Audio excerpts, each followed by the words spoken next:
तो चलिए दोस्त, आप लोगों को इस वक्त दिखाई दे रहा होगा। ये है मेरी स्पेक्ट्रम की किताब, जिसके लिए मैंने नोट्स बनाए थे। लेकिन आपके लिए मैंने क्या किया है, इस स्पेक्ट्रम की पुस्तक को फिर से शुरू किया है।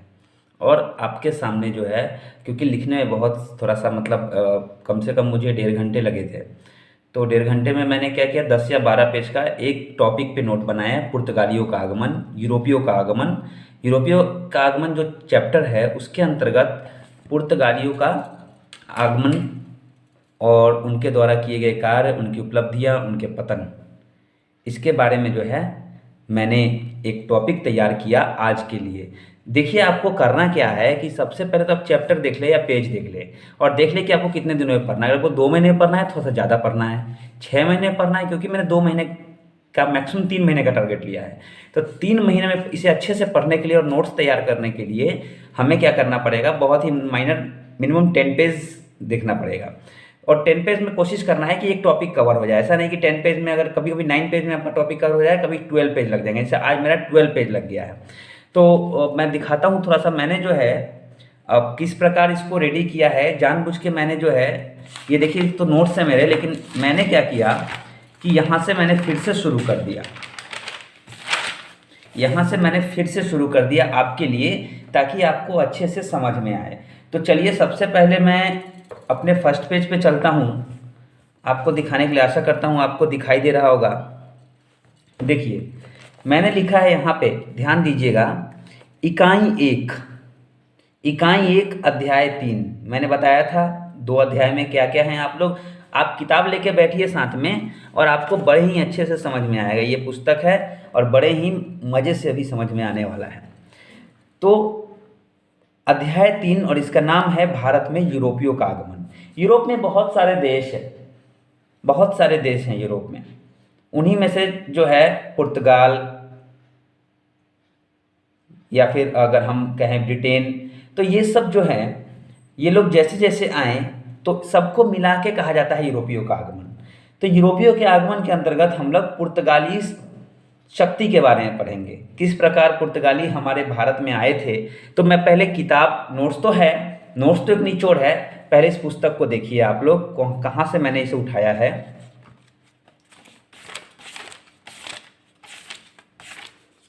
देखिए, ये चैप्टर है आपके सामने, एकदम लाइव दिखा रहा हूं। कोई बड़ी बात नहीं, कोई भी ऐसी फेंकने वाली बात नहीं। बस हमें रियलिटी को फेस करना है, धैर्य रखना है, और आराम से हम लोग पढ़ लेंगे। पेज नंबर 21 से 20 पेज में तो 2 अध्याय बस बताया गया है कि इतिहास कहाँ से लिखा गया है, उनके प्रूफ।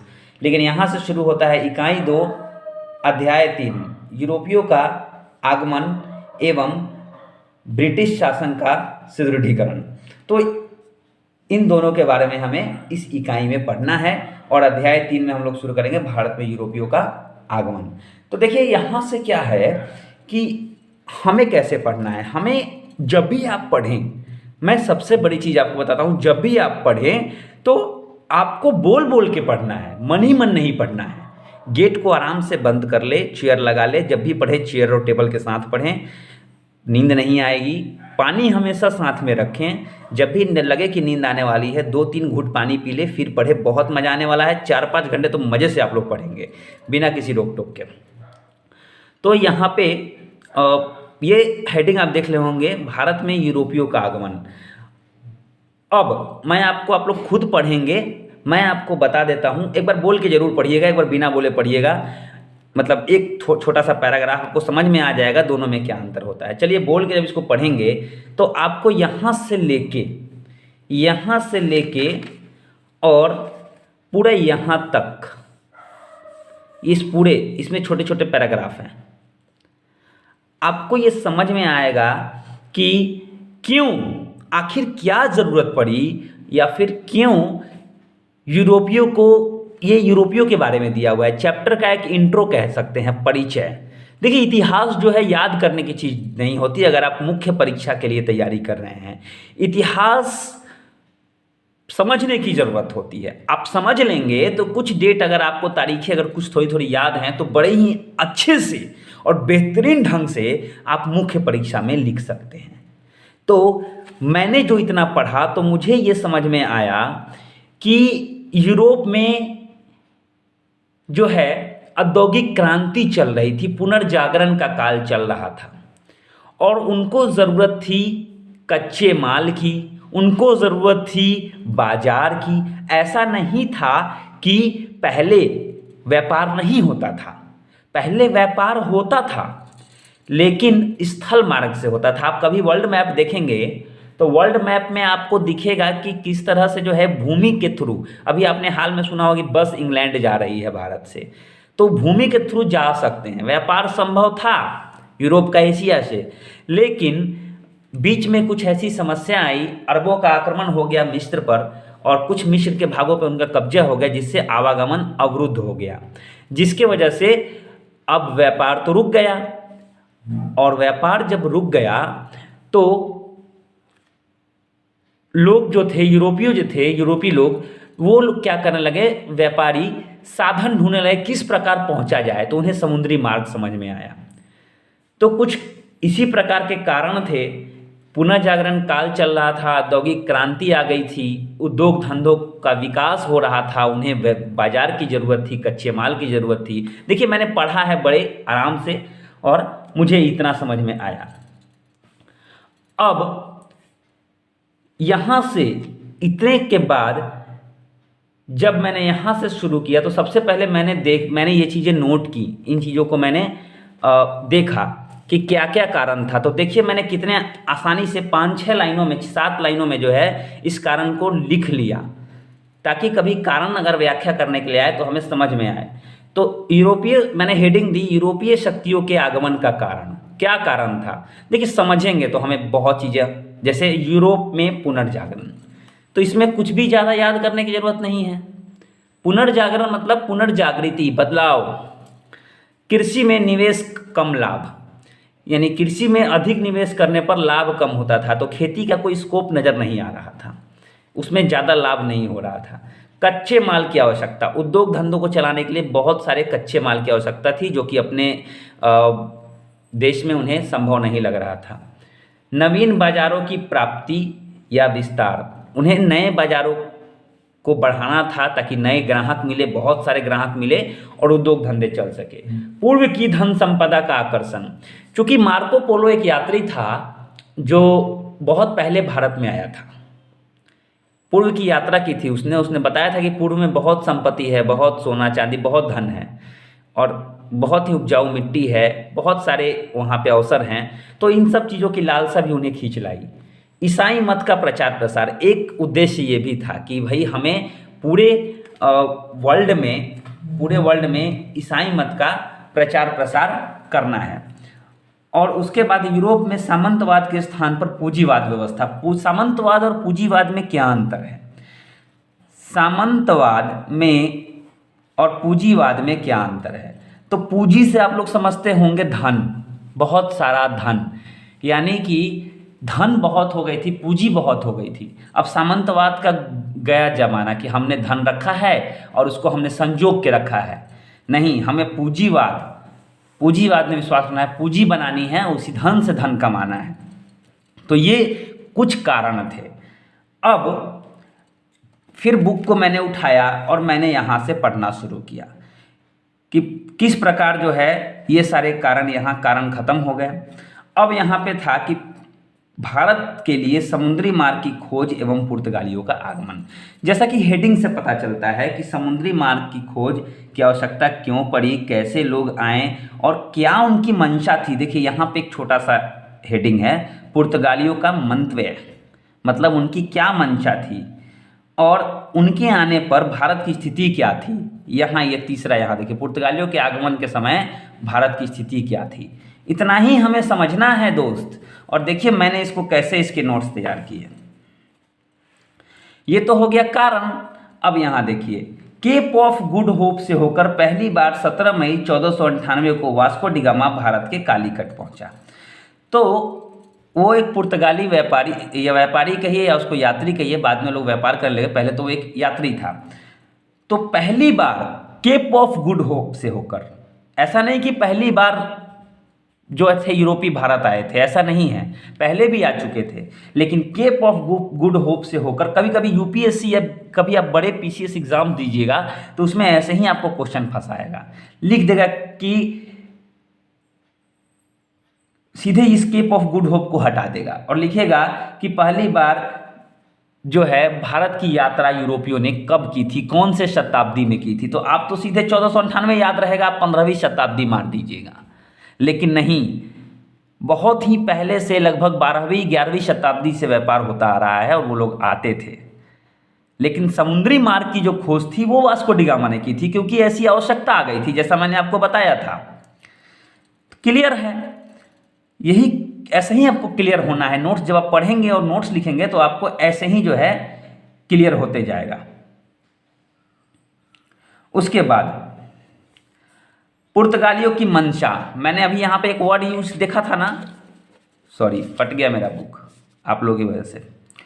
तो पुर्तगालियों का मंतव्य, क्या मंशा थी उनकी, तो उनकी मंशा जो थी, मैंने जब वो पढ़ा, आप पढ़िएगा और नोट्स खुद बनाइएगा। तो व्यवसाय, पहले तो बिजनेस, उनकी मंशा क्या थी, बिजनेस यानी व्यवसाय, उनकी मंशा थी व्यवसाय। दूसरी मंशा थी ईसाइयत का प्रचार। तीसरी मंशा थी अरब, जो कि अरबों ने पहले से ही भारत में अपना व्यापार फैला रखा था, वो उनके प्रतिद्वंदी के रूप में थे, उनको बाहर खदेड़ना। उसके बाद पूर्वी व्यापार पर एकाधिकार कायम करना, दोनों एक दूसरे से मिलते हैं, क्योंकि जब खदेड़ देंगे तो एकाधिकार कायम हो ही जाएगा।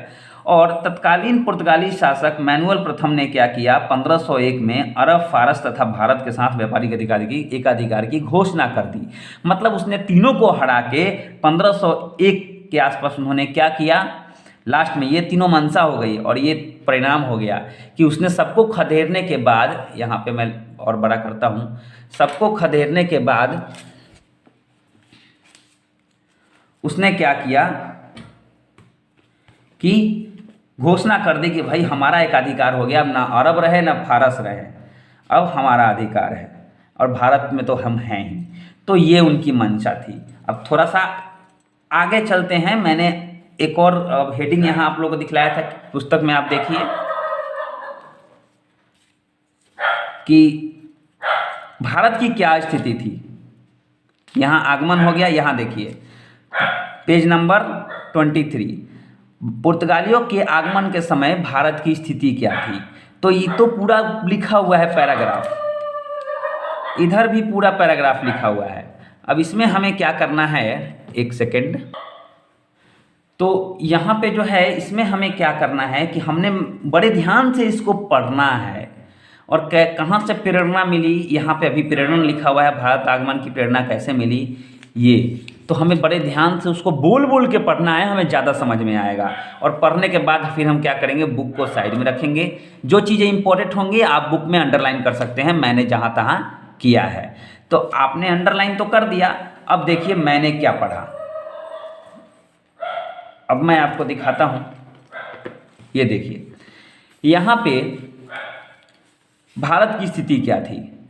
गुजरात में एक शासक था जिसका नाम था महमूद बेगड़ा। इसका मैंने जिक्र यहाँ पे इसीलिए किया है कि एकमात्र शासक ऐसा था गुजरात में जो बहुत ही शक्तिशाली था और जिसकी नौसेना शक्ति भी बहुत ही शक्तिशाली थी। तो ये एक प्रबल शासक था। बाकी समस्त भारत छोटी छोटी शक्तियों में बटा था, समस्त भारत जो है छोटी छोटी शक्तियों में बटा था। यहाँ की यहाँ देखिए लिखा है बिखरा साम्राज्य, कोई नौसेना नहीं थी, पूरा साम्राज्य बिखरा हुआ था और कोई नौसेना शक्ति नहीं थी, केवल किसको छोड़ के, गुजरात के महमूद बेगड़ा को छोड़ के। हिंद महासागर से अरब व्यापारी दिवंगत, मैंने यहाँ दिवंगत मतलब तो होता है भाई निकल पड़ना, मृत्यु हो जाना, लेकिन दिवंगत मैंने यहाँ उपयोग इसलिए किया है कि चले गए थे वो, हिंद महासागर में कोई व्यापार वैसा नहीं था। अब मैंने आपको एक और हेडिंग दिखाई थी, भारत आने का अभिप्रेरण। देखिए छोटे चीज़ें लिखनी है जो आपको, जिससे आप समझ सके भारत आने का अभिप्रेरण उनको कहाँ से मिला, यानी क्यों आवश्यकता पड़ी। तो मिस्र तथा पारसिया पर अरबों का कब्जा हो गया था, यूरोप एवं भारत के मध्य सीधे संचार बंद हो चुके थे, राजकुमारी हिंदी द्वारा समुद्री मार्ग की खोज का अनंत प्रयास किया गया। तो लोगों को लगा 1487 में एक घटना हुई। एक थे बार्थोलोम्यो एक समुद्री यात्री थे, व्यापारी भी थे, एक अच्छे दार्शनिक भी थे। 1487 में उन्होंने क्या किया, दक्षिण अफ्रीका को खोज लिया और उन्होंने उसी को केप ऑफ गुड होप माना। केप ऑफ गुड होप मतलब आशा की एक नई किरण। तो जहां हमें व्यापार के लिए जमीन मिल जाए वही हमारे लिए केप ऑफ गुड होप हो जाएगा। तो उन्होंने उसको माना। तो इससे भी एक प्रेरणा मिली कि भाई मिल सकता है। यहाँ पे ज़्यादा अवसर नहीं थे लेकिन ऐसे अवसर मिल सकते हैं, ऐसी संभावना है। तो ये कुछ बातें थी जिनसे उन्हें प्रेरणा मिली। अब देखिए यहाँ पे फिर मैंने बुक उठाया और फिर से मैंने पढ़ना शुरू किया। मैं ऐसे ही आपसे रोज नोट शेयर करूँगा और देखते देखते ये बुक खत्म हो जाएगी। बस आप लोग बने रहिए, दोस्तों में शेयर कीजिए। ज़्यादा पीछे छूट जाएंगे तो फिर छूट जाएंगे। अब यहाँ पे है पुर्तगाली एवं जमोरिन। जमोरिन कौन था? तो कालीकट का राजा था उस समय, एक शासक कहिए उसको। और मुस्लिम शक्ति जो थी भारत में, मुगल शक्ति, उनको मतलब सपोर्ट तो वो करता था, समर्थन देता था। यहाँ तक कि वह जो मुस्लिम व्यापारी, अरब व्यापारी जो वहाँ व्यापार करते थे, उनको जो है भारी समर्थन प्राप्त था जमोरिन का। तो आप लोगों ने सुना होगा कि जमोरिन ने स्वागत किया था किसका? वास्को डी गामा का। ऐसा कुछ नहीं था। वास्को डी गामा, पुर्तगाली और जमोरिन के संबंध बहुत अच्छे नहीं थे, यही सच्चाई है। क्यों नहीं थे? क्योंकि वो अरब को समर्थन करता था और पुर्तगाली चाहते थे कि अरब को उखाड़ फेंके। इसके लिए कई बार झगड़ा भी हुआ। इसके लिए मैंने पढ़ा और फिर मैंने नोट्स बनाया यहाँ पे कि अरब मुस्लिम व्यापारियों के साथ जमोरिन के अच्छे संबंध हैं और यही का अपोजिट है पुर्तगालियों द्वारा अरबों को विस्थापित करने का प्रयास। तो झगड़ा तो होगा ही। कालीकट तथा कोचीन की शत्रुता का लाभ लेकर कोचीन के मालाबार क्षेत्र में पहला पुर्तगाली किला उन्होंने बना दिया, क्योंकि कोचीन से दुश्मनी थी कालीकट की। और कालीकट का जो राजा था जमोरिन, वो ऑलरेडी पुर्तगालियों का दुश्मन बन चुका था। क्यों? क्योंकि वो अरबों को सपोर्ट करता था। तो उन्होंने इसका फायदा उठाया और कोचीन से दोस्ती कर ली। कहते हैं ना, दुश्मन जो होता है वो दोस्त होता है। तो कोचीन से दोस्ती कर ली और उसी के सहयोग से मालाबार क्षेत्र में किलेबंदी कर डाली। तो भारत में सबसे पहली किलेबंदी जो थी वह, मैं व्यापारी कोठी नहीं कह रहा हूँ, पहली बार किलेबंदी जो है मालाबार में पुर्तगालियों ने की थी। उसके बाद हम लोग सभी के बारे में एक एक करके पढ़ेंगे, लेकिन इसका एक पार्ट है कि 1510 में उन्होंने क्या किया, गोवा पर अधिकार कर लिया और वहाँ पर एक प्रशासनिक केंद्र खोल दिया। उसके बाद पुर्तगाली ने पूर्वी समुद्री क्षेत्र के एक छत्र बादशाह हो गए तथा इस्तादो ऑफ इंडिया कहलाएं। कभी आता है क्वेश्चन कि इस्तादो ऑफ इंडिया का अर्थ क्या है? तो कई सारे ऑप्शन आएंगे, लेकिन इस्तादो ऑफ इंडिया मतलब होता है भारत का बादशाह, भारत का व्यापारिक बादशाह, व्यापारिक दृष्टि से, है ना। तो इस्तादो ऑफ इंडिया मतलब कि व्यापार की दृष्टि से वहां का बादशाह, एक छत्र राज्य था उनका। तो ये हो गया। देख कितने आराम से हमें समझ, आप जब पढ़ेंगे तो आपको बहुत अच्छे से और अच्छे से समझ में आएगा। अब यहाँ पे किस प्रकार उन्होंने अपना जो है क्षेत्र विस्तार किया। हालांकि ज़्यादा क्षेत्र विस्तार नहीं किया उन्होंने, पूरी तरह जो है कहाँ ध्यान दिया, उन्होंने ध्यान दिया व्यापार पे। ये उनका एक पतन का कारण भी था। तो यहाँ पे विस्तार की रणनीति, जिसमें अलग अलग गवर्नर के बारे में बताया गया है, किस तरह उन्होंने गोवा पर कब्जा किया। एक इतना बड़ा पैराग्राफ यहाँ पे भी है, पेज नंबर 26 में। और किस तरह उन्होंने जो है व्यापार पर अपना प्रभुत्व जमाया। तो यहाँ पे जो है हम लोग इतना पढ़ने के बाद जब आप पढ़ेंगे तो यहाँ पर देखिए मैंने कैसे इसका नोट्स बनाया है, आप लोग ध्यान देंगे। मैं नेक्स्ट पेज में चलता हूँ।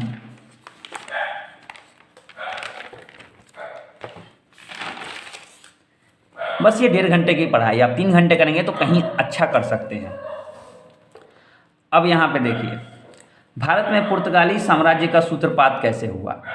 तो सबसे पहले 1505 में प्रथम पुर्तगाली गवर्नर फ्रांसिसो द अल्मीडा आए। तो एक चीज़ बता दूं कि जब भी कोई गवर्नर रखा जाता था, पुर्तगाली शासन जो था वहाँ से ऑपरेट होता था पुर्तगाल से, और एक वायसराय वहाँ रखा जाता था, तो 3 वर्ष के लिए रखा जाता था। और 3 वर्ष के बाद ऐसा नहीं कि उन्हें भेज दिया जाता था, वो उसी परिषद में एक सदस्य के रूप में काम करते थे और सलाह देते थे।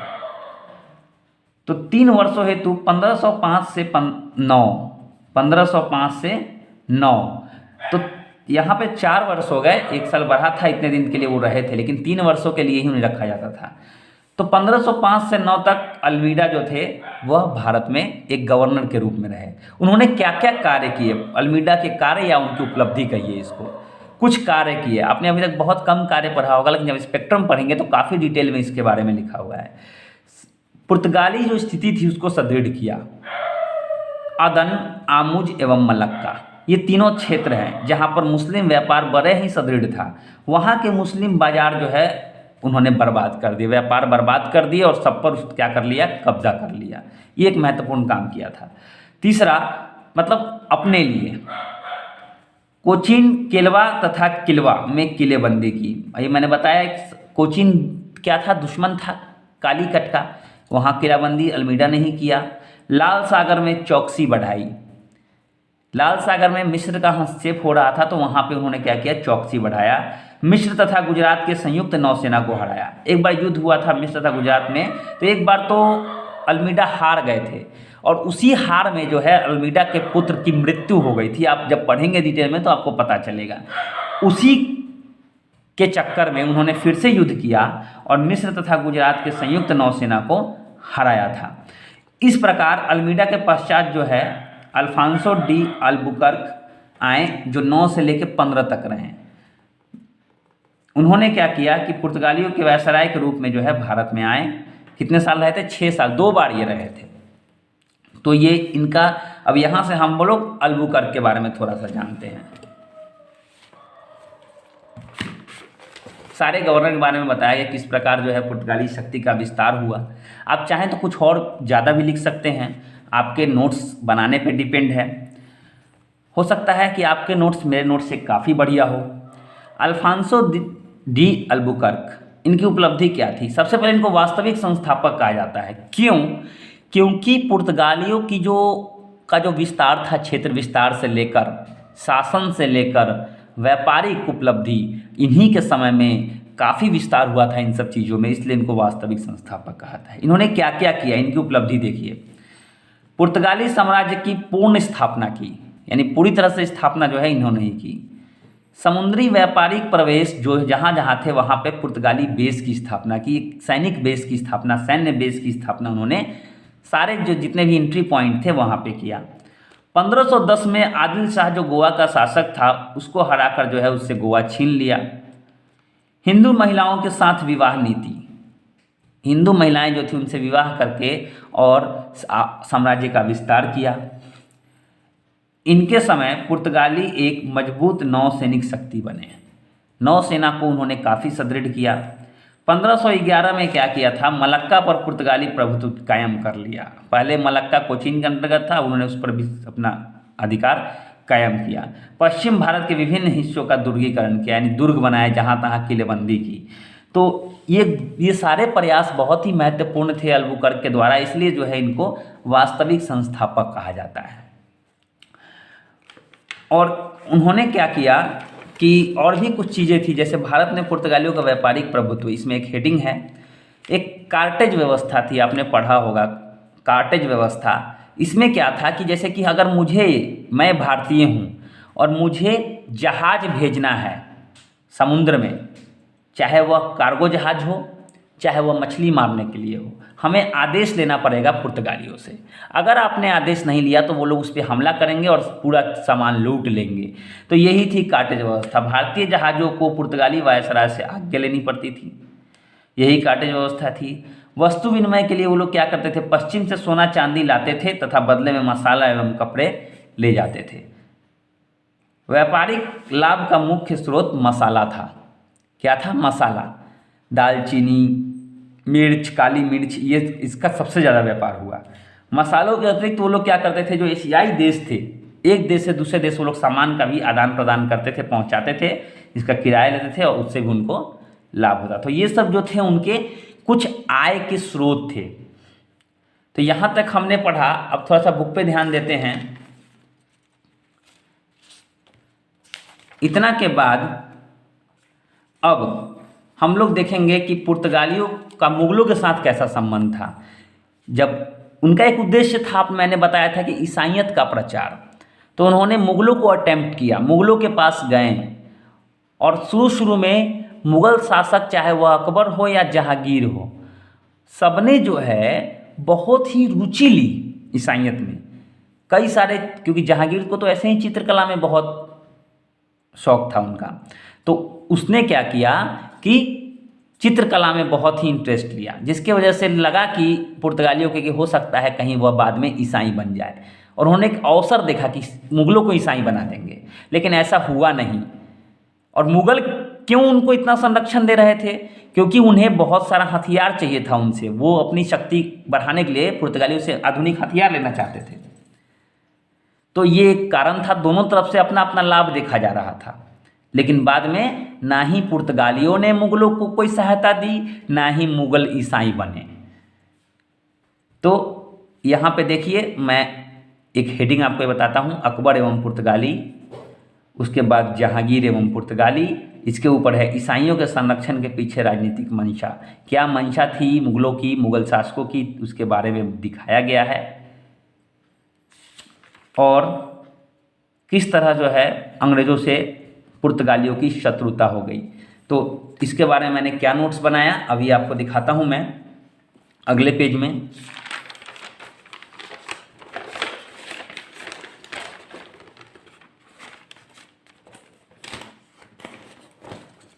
यहाँ पे मैंने थोड़ा सा लिखा नीनो डी कुन्हा के बारे में। उन्होंने बस एक बहुत ही इम्पोर्टेंट काम किया था कि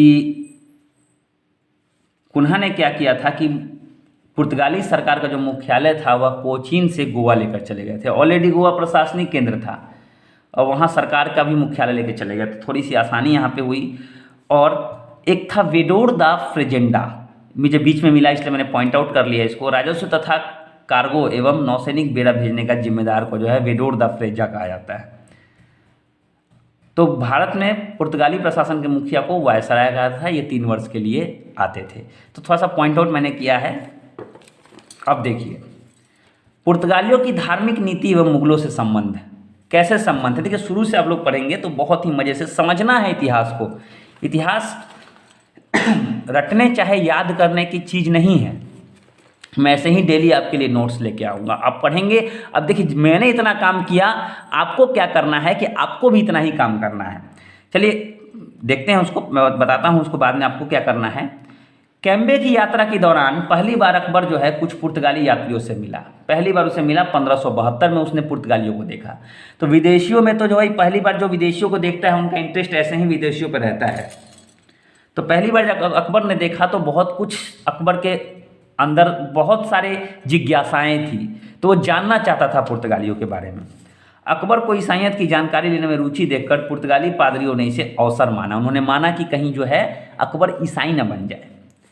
अकबर की क्या मंशा थी? अकबर अपनी परेशानियों से उबरने हेतु पुर्तगाली सैन्य शासन सहायता लेने हेतु ईसाइयों में रुचि दिखा रहे थे। अकबर की अपनी एक अलग मंशा थी। जहांगीर ने ईसाइयों से जो है अकबर के बाद जब जहांगीर आए तो उन्होंने क्या किया, उन्होंने तटस्थता की नीति अपनाई, वो साइड में रहे। हालांकि उन्होंने बाद में इंटरेस्ट लिया लेकिन उसके पीछे राजनीतिक मंशा थी। बाद में जहांगीर ने ईसाइयों की सहायता की। जहांगीर का दरबार उस समय ईसाई संतों की पेंटिंग से भरा था। क्यों? क्योंकि चित्रकला में उसको बहुत रुचि थी। और यह पुर्तगाली क्या समझ रहे थे कि भाई चक्कर है कुछ, क्या चक्कर है, तो हो सकता है जहांगीर ईसाई बन जाए। सभी में ऐसी बातें होने लगी थी लेकिन इसका कोई प्रमाण नहीं था। अंत में क्या हुआ, पुर्तगाली मुगल दरबार को ईसाइयत में परिवर्तित करने में असफल हुए और ऊपर से मुगल जो शासक थे वो भी पुर्तगालियों से कोई सहायता नहीं ले पाए। उन्होंने भी उनकी कोई सैन्य सहायता नहीं दी। इसके बाद कैप्टन हॉकिंग्स भी आए तो उनकी यात्रा के बावजूद भी मुगलों तथा पुर्तगालियों के संबंध नहीं बिगड़े। हॉकिंग्स जो थे वो ब्रिटिश एक यात्री थे और वो चाहते थे कि किसी तरह से जो है पुर्तगालियों और मुगलों में जो है फूट हो जाए, लेकिन ऐसा नहीं हुआ। अंत में 1611 में हॉकिंग्स ने मुगल दरबार छोड़ दिया। उसके बाद शाहजहाँ का जब समय आया तो उस समय पुर्तगालियों ने एक गलती कर दी। क्या गलती की कि मुमताज़ महल जो थी उनकी बेगम, उनकी 2 दासियों को बंदी बना लिया, और इसी कारण से पुर्तगाली और मुग़ल दोनों में जो है संबंध पूरी तरह से बिगड़ गए। तो यहाँ पे एक संबंध में खटास आई। आप डिटेल पढ़ेंगे तो बड़े अच्छे से जो है आपको अच्छे से समझ में आ जाएगा। मैंने बस नोट्स बनाने का एक तरीका आपको बताया है। आगे चलते हैं। आगे अगर मैं देखूं तो भैया खटास आ गई और उनका जो है शासन चल रहा था। नौसेना उनकी, मुगलों की कोई नौसेना नहीं। समुद्री व्यापार पर उनका प्रभुत्व, मुगलों का ऐसा कोई आय नहीं, वो तो करों पे जीते थे। तो मुगलों और पुर्तगालियों में दुश्मनी हो गई, और बीच में अंग्रेज भी उस समय ब्रिटिश को एंट्री हो रही थी। तो यहाँ पर जो है धीरे धीरे जो है उनका पतन होने लगा। उनके पतन के कुछ कारण थे। यहाँ पे हेडिंग देखिए आप, पुर्तगालियों का पतन। तो पुर्तगालियों का पतन जब मैंने डिटेल में पढ़ा तो मुझे कुछ चीज़ें मिली। मैंने कुछ चीज़ों को पॉइंट, और मैंने यहाँ मोड़ दिया पेज को। यहाँ के बाद डच के बारे में पढ़ना है। पुर्तगाली ख़त्म, तो पतन मैं आपको देखता हूँ। मैंने पॉइंट आउट करके कुछ लाइनों में इसको समेटा है। मैंने हेडिंग दी है पुर्तगालियों का पतन। आप देख सकते हैं यहाँ, पुर्तगालियों का पतन। तो क्या कारण थे, ये सारे कारण को मैंने यहाँ पे कारण लिखा है, सारे कारण को पॉइंट आउट किया है। 11 कारण है जो कि बुक में मेंशन है, और हमें इसको समझना है, याद नहीं करना, रटना नहीं है। पहला देखिए, 1580 में घटना हुई, उसमें जो है पुर्तगाली का स्पेन से लगाव हो गया। अब स्पेन पर वो निर्भर हो गए। स्पेन पे निर्भर हो गए तो भारत से ध्यान हटा, और 88 में अंग्रेजों का स्पेन से युद्ध हो गया। तो स्पेन को अंग्रेजों ने हरा दिया। तो स्पेन को हराया, जिससे पुर्तगाली शक्ति भी कमजोर हो गई, क्योंकि पुर्तगाली जो थे स्पेन की सहायता कर रहे थे। पुर्तगाल की अंदरूनी कमजोरी, उनकी आपस में जो है बनती नहीं थी। पुर्तगाल के वायसराय कुछ और करते थे, प्रशासन कुछ और कहता था, सैनिक कुछ और करते थे, अंदरूनी क्लेश था। पुर्तगाल में निरंकुश सम्राट जो है अपनी मनमानी करते थे। पुर्तगालियों द्वारा जबरन धर्म परिवर्तन, मैंने कहा था ना, एक उनका एक एम था कि ईसाइयत में परिवर्तित करना है सबको, तो जबरन धर्म परिवर्तन होता था। स्वयं को केवल व्यापारिक मुनाफे तक सीमित रखते थे। वो लोग, उन लोग का क्षेत्र विस्तार या भारत को जीतने का कोई मंशा नहीं थी। उनकी मंशा क्या थी कि हमें व्यापार करना है, बहुत सारा मुनाफा कमाना है, बस। दूसरा, डकैती तथा लूटमार की नीति, जिससे वह जो थे जनता, पब्लिक, उसकी नज़रों में चढ़ गए। अन्य यूरोपीय शक्तियों से लगातार संघर्ष करते रहे। ब्राज़ील की खोज के बाद भारत की ओर उनका ध्यान और कम हो गया। पुर्तगाल में उद्योग धंधों के अल्प विकास, पुर्तगाल में उद्योग धंधे उतने विकसित नहीं हुए, जिससे जो है उनकी आवश्यकताएं कम गई। और पुर्तगाली व्यापारियों पर पुर्तगाली सम्राट का अत्यधिक नियंत्रण, यानी सारे जो है चीज़ें, क्योंकि सम्राट तो ऐसे भी निरंकुश थे, ऊपर से व्यापारिक नियंत्रण पूरा अपने पास रखे हुए थे। तो यहाँ पे जो है ये सारी कमजोरियाँ थी। इसको आप ध्यान से समझ लेंगे, बड़े आराम से आपको याद हो जाएगा, ज़्यादा रटने की जरूरत नहीं है। तो इस तरह से जो है पुर्तगाल का पतन हो गया। तो देखिए कैसे मैंने ये मैंने बड़ा बड़ा लिखा था कि मोबाइल के स्क्रीन में अच्छे से दिखे। तो मैंने ये शुरू किया है आपके लिए, और हम सभी इसको मिल के जो है इस पुस्तक को ख़त्म करेंगे। और मैं आपको अपने सामने इसी वीडियो पे लाइव ये सब करके दिखाऊंगा। तो आपको कुछ चीज़ों का ध्यान रखना है। एक तो रेगुलर बने रहना है चैनल के साथ। अगर कोई दोस्त हैं, अगर देखिए 4-5 दोस्तों का ग्रुप बनाएं, साथ में मिल के पढ़ें और लोगों को शेयर करें वीडियो। इससे क्या होता है, आपका कॉन्फिडेंस बढ़ता है। अब मैं यही करता हूँ। तो मैंने लिख लिया, कभी भी जो है बोल बोल के पढ़िए, कभी भी जो है बोल बोल के पढ़िए और पॉइंट आउट कीजिए। एक बार पढ़िए, दूसरी बार फिर ध्यान से लिखिए, ध्यान से उतरे, देखिए जहाँ जहाँ आपने अंडरलाइन किया है, जहाँ जहाँ हाईलाइट किया है उसको देखिए। इसी तरह से पढ़ाता है दोस्त। धैर्य की बहुत ज़रूरत है। आपको मैराथन दौड़ना है। 1600 मीटर के रेस में आप रेलवे ग्रुप डी निकाल सकते हैं, टीटी निकाल सकते हैं, लेकिन मेंस नहीं निकाल सकता। मुख्य परीक्षा निकालने के लिए आपको धैर्य की ज़रूरत होगी, और 1 साल में बड़े अच्छे से बहुत ही मस्त तैयारी हो जाएगी। तो आशा करता हूं कि आपको वीडियो समझ में आया होगा और आप सभी का ध्यान होगा इस पे।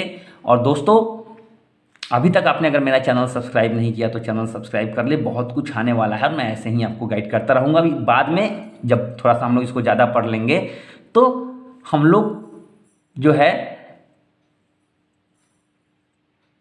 आगे चल के एक लक्ष्मीकांत की बुक है भारतीय संविधान की पॉलिटी, उसको भी हम पढ़ेंगे। पहले हिस्ट्री पढ़ेंगे, उसके बाद बीच में हम लोग पॉलिटी भी स्टार्ट करेंगे। तो पॉलिटी स्टार्ट कर लेंगे तो उसमें कोई हमें समस्या नहीं होगी।